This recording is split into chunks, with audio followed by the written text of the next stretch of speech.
RTG, du rififi entre le directeur général Sekouba Savané et le collectif des présentateurs du JT. Exactement.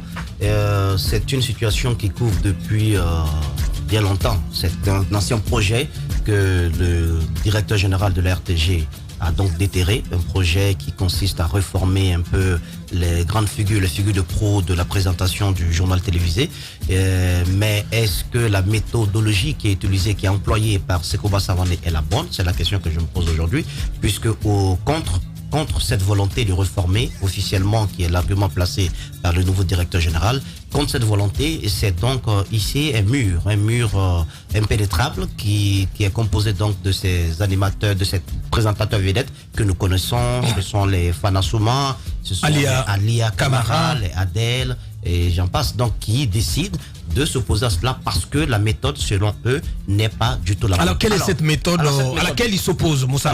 Parce que quand même, on parle de réforme, Moussa. Et on ne peut pas quand même s'opposer à des réformes, Moussa. Oui, la réforme, c'est à un moment donné, c'est l'argument qui passe. Mais ce qu'il reproche au DG, c'est d'abord le clanisme qui est créé au niveau de la direction générale de la RTG. C'est-à-dire qu'il aurait donc conditionné, intéressé un certain groupe de stagiaires qu'il entretiendrait de ses propres poches avec une prime allant de 1 à 1 500 000 francs guinéens par mois, alors que les présentateurs vedettes que nous connaissons ne perçoivent que 500 000 francs, et cela est tributaire aux publics reportages qui entrent. Et les publics reportages qui entrent, la gestion de tout cela, la transparence liée à tout cela, c'est entre les mains du directeur général, c'est-à-dire que celui-même qui vient après lui, le directeur général adjoint, n'a pas toute la liberté, toutes les coups de franges pour pouvoir suivre les entrées d'argent liées au public reportage. Il trouve déjà qu'il a créé une sorte de rédaction parallèle au niveau de la direction générale. Je vous place un peu les arguments de l'autre camp.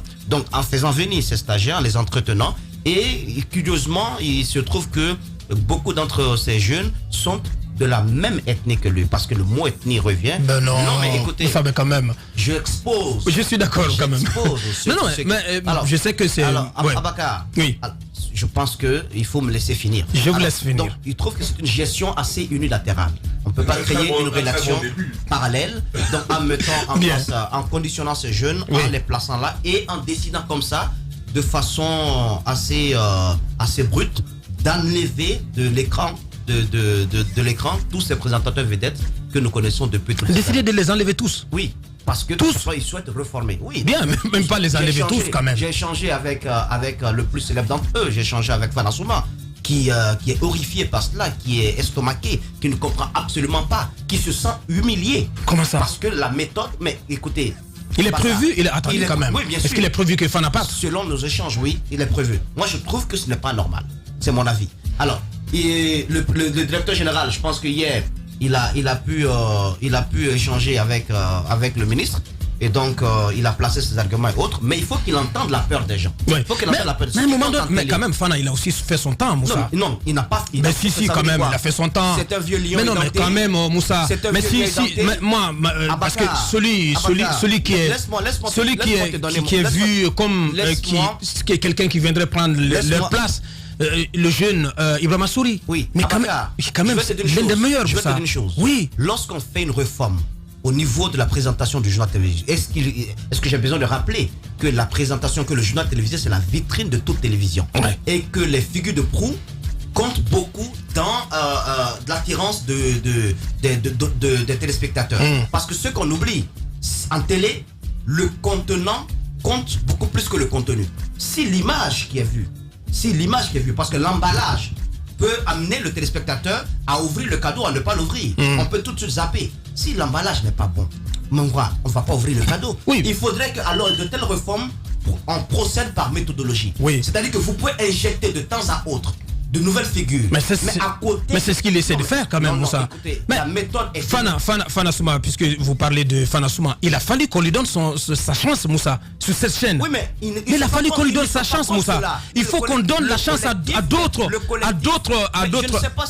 visages, à d'autres nouveaux visages d'émerger, Moussa. Mais on ne peut pas être contre les réformes, on ne peut pas être réfractaire aux réformes, Moussa. Quand même.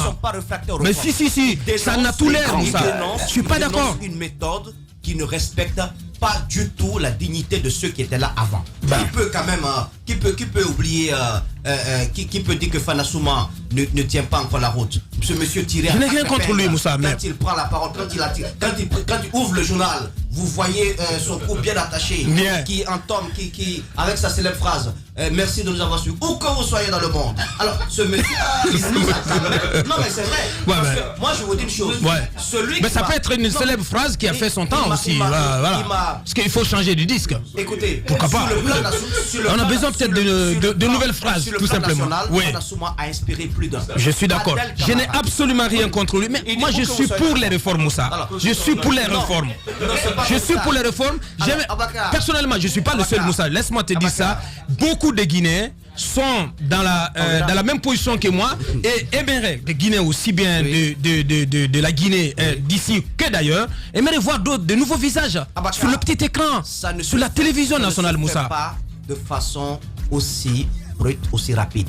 Je pense que toutes les dénonciations qui sont faites, la gestion unilatérale, cette rédaction parallèle, il faut que le directeur général donne des arguments qui puissent prouver le contraire. Il faut prouver que c'est une rédaction parallèle. Écoutez, Abaka a un collectif composé de toutes ces figures que je viens de citer. Vous pensez que ces gens allaient se lever comme ça parce que l'envie leur prend pour s'opposer à cela? Ils l'ont dit d'ailleurs lors d'une sortie médiatique. Ils ne sont pas contre les réformes. Ils dénoncent la méthode, ils dénoncent la gestion. Je pense que le directeur général, en tant que manager, doit entendre, doit ouvrir, doit un peu être accessible et entendre les revendications des autres. C'est pas comme ça que ça se passe. Les réformes, on le fait par étapes. On le fait par étapes, surtout quand il s'agit de la télévision nationale.